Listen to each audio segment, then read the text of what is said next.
Salut les rétrofans et bienvenue dans cette nouvelle vidéo de Retro Ball Z. Pour info, ça sera la dernière vidéo dans ce décor et aujourd'hui on va regarder la collection des Super Barcode Wars, une collection de cartes et d'objets produite par Bandai entre 1992 et 1994. Et comme la vidéo est un peu longue, je vous mettrai un timecode en dessous de la vidéo pour accéder aux différents chapitres. Allez, c'est parti! Et on commence avec la boîte de Super Barcode Wars, donc c'est un appareil qui vous sert à jouer avec des cartes qui ont des codes barres comme leur nom l'indique. Produit par Bandai encore une fois en 1992. Donc c'est un jeu auquel on peut jouer à deux. Dedans il y a un petit plateau avec un set de cartes. On verra le set de cartes un petit peu plus tard.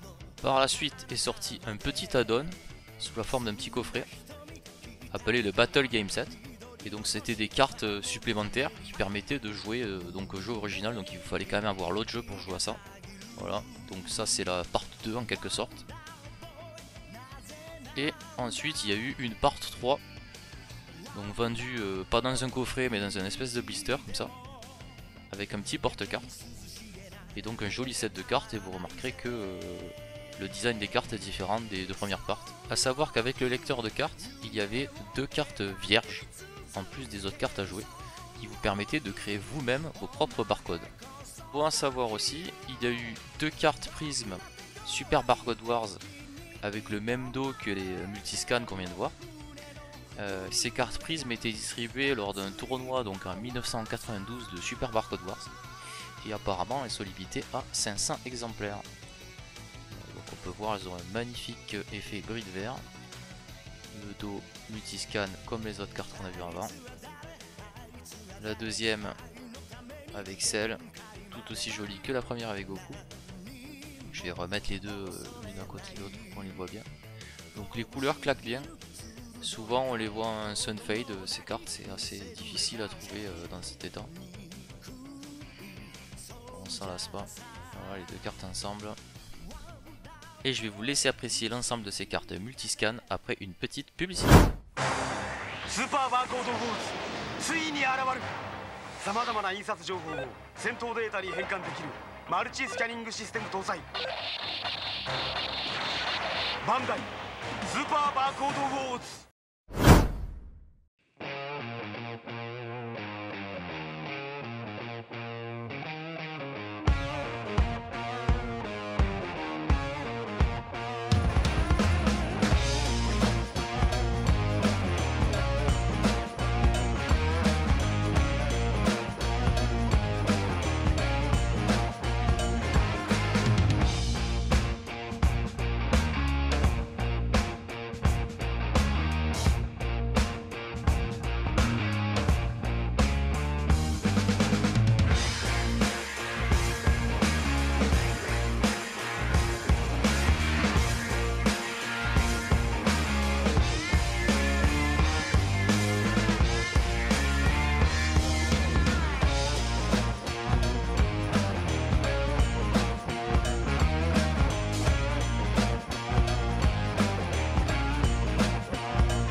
parallèle des multiscans, il y a eu des cartes sorties en vending machine.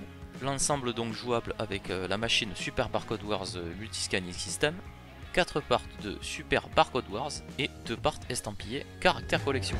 On va voir ça tout de suite.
OVNI parmi les ovnis, preuve encore une fois de plus que Hamada et Bandai étaient liés, il y a eu une part produite par Hamada.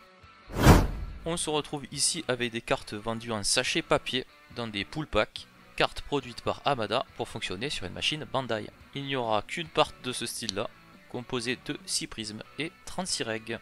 La maquette elle est complètement différente de l'ensemble des autres super barcodes qu'on a déjà vu, et je vais vous laisser apprécier l'ensemble de ce set tout de suite.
Et pour récompenser tous ceux qui sont arrivés jusqu'à là dans la vidéo, maintenant on va regarder les petites particularités de cette collection Super Barcode Wars avec des petits détails croustillants que vous connaissez peut-être pas. Et c'est parti pour le chapitre, le saviez-vous?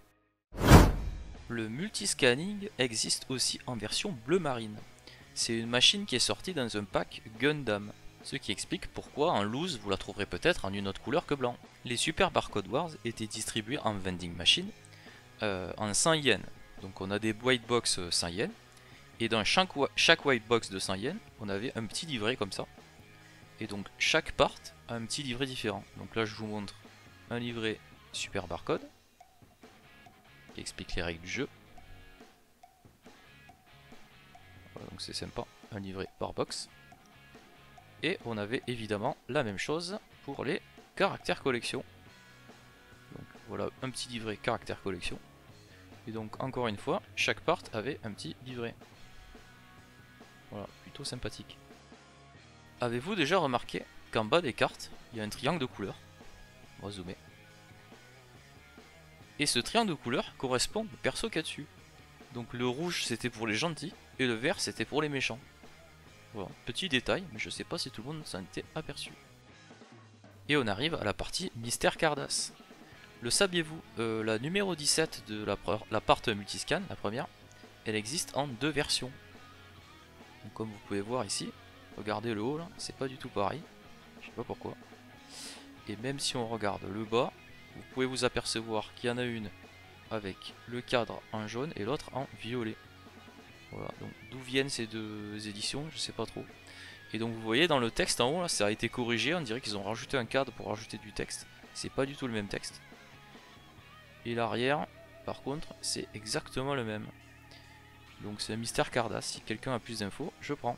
Et on va terminer cette dernière partie de Le saviez-vous par la présentation du barcode printer.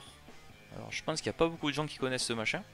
Ça vous permet d'imprimer vos propres barcodes.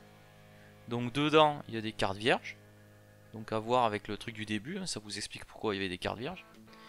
Et donc du coup c'est une petite imprimante, hein. Bon c'est basique hein, mais du coup ça vous permettait de customiser vos propres cartes en créant vous-même vos propres barcodes et en jouant avec. Plutôt stylé.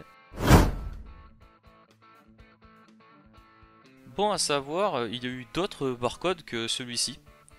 Bon ça n'a rien à voir avec le super barcode au final, mais je pensais que c'était intéressant de l'intégrer dans cette vidéo. Et ça sera la dernière partie de cette vidéo sur les barcodes. Donc le multi-scanning system, ça vous connaissez maintenant.